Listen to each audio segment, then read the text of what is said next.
ಅದ್ರ ಬಗ್ಗೆ ನಾವು ಮಾತಾಡೋಣ. ಒಂದು ಬ್ರೇಕಿಂಗ್ ನ್ಯೂಸ್ ಬರ್ತಾ ಇದೆ.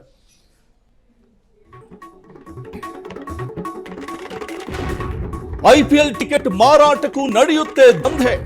5,000 ಟಿಕೆಟ್ ಈಗ 35,000ಕ್ಕೆ sale. 5,000 gallery ticket black market ನಲ್ಲಿ 35,000ಕ್ಕೆ ಸೇಲ್ ಆಗುತ್ತೆ.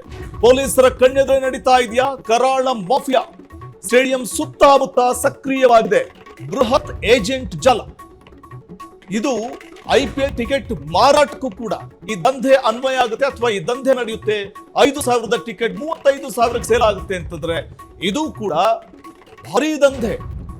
ಪೊಲೀಸರ ಕಣ್ಣೆದುರೇ ನಡೀತಾ ಇದೆಯಾ ಕರಾಳ ಮಾಫಿಯಾ ಅಥವಾ ಪೊಲೀಸರಿಗೆ ಇದು ಗೊತ್ತೇ ಇಲ್ಲ. ಸ್ಟೇಡಿಯಂ ಸುತ್ತಮುತ್ತ ಸಕ್ರಿಯವಾಗಿದೆ ಇದಂತೆ. ಕರ್ನಾಟಕದಲ್ಲಿ IPL ವೇಳೆ 5,000 ಕೋಟಿ ರೂಪಾಯಿ ಬಾಜಿ ಕಟ್ಟಲಾಗಿತ್ತಂತೆ. ಬರೋಬ್ಬರಿ 5,000 ಕೋಟಿ ಪ್ರತಿ ಪಂದ್ಯಕ್ಕೆ. ನೋಡಿ, ಅಲ್ಲಿ ಕಳೆದ 2 ವರ್ಷದಲ್ಲಿ ಬೆಟ್ಟಿಂಗ್ಗೆ ಬಲಿಯಾದಂತವರ ಸಂಖ್ಯೆ ಕೂಡ ಹೇಳ್ತೀನಿ, ಅದು 15ಕ್ಕೂ ಹೆಚ್ಚು. ರಾಜ್ಯದ ಪ್ರತಿ ಹಳ್ಳಿಯಲ್ಲೂ 40% ಯುವಕರು ಈ ದಂಧೆಗೆ ಒಳಗಾಗ್ತಾ ಇದ್ದಾರೆ.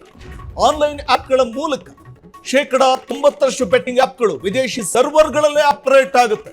ಸಾಲ ತೀರಿಸಲಾಗದೆ 20% ಯುವಕರು ಸುಲಿಗೆಗೋರರಾಗ್ತಾ ಇದ್ದಾರೆ. ಒಂದೇ ಸೀಸನ್ ನಲ್ಲಿ CCB ಪೊಲೀಸರಿಂದ 100ಕ್ಕೂ ಹೆಚ್ಚು ಬುಕ್ಕಿಗಳನ್ನ ಬಂಧಿಸಲಾಗಿದೆ. ಪ್ರತಿ ಓವರ್ಗೆ 10,000ದಿಂದ 10 ಲಕ್ಷದವರೆಗೆ ಬೆಟ್ಟಿಂಗ್ ನಡೆಸಲಾಗುತ್ತೆ. ಈ ಅಂಕಿ ಅಂಶಗಳೇ ಹೇಳ್ತಾ ಇವೆ ಬೆಟ್ಟಿಂಗ್ ಮಾಫಿಯಾದ ಕರಾಳತೆಯನ್ನ, ಆ ಭೀಕರತೆಯನ್ನ.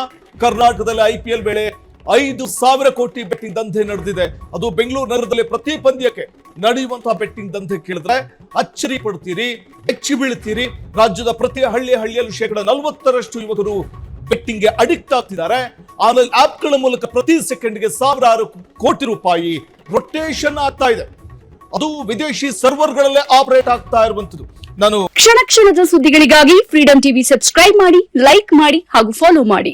ಹೊಸ ಸುದ್ದಿಗಳ ನೋಟಿಫಿಕೇಶನ್ಗಾಗಿ ಬೆಲ್ ಐಕಾನ್ ಮೇಲೆ ಕ್ಲಿಕ್ ಮಾಡಿ.